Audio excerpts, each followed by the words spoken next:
ఆనందాలు ఎప్పుడు ఉంటాయని అమ్మవారు ఆశించుంటేనే మనం ఎలాగెళ్తామని. అలాగే నిన్న వార్తలో చూసామండి, మరి 3 రోజులు తెమ్మన్నారు, పొద్దున కూడా చల్లటి గాలి వేసింది, కానీ మధ్యాహ్నం నుంచి కూడా మంచి కలవారి ఎండ వచ్చింది.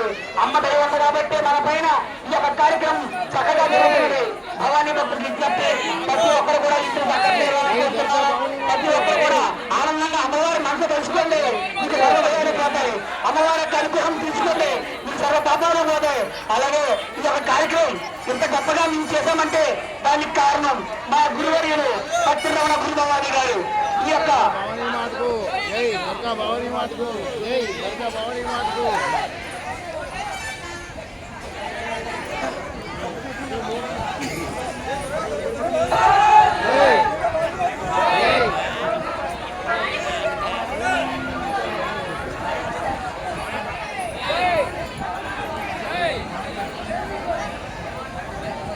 అలాగే మరి ఈ రోజు జరిగిన కార్యక్రమం చాలా గొప్పగా జరిగింది.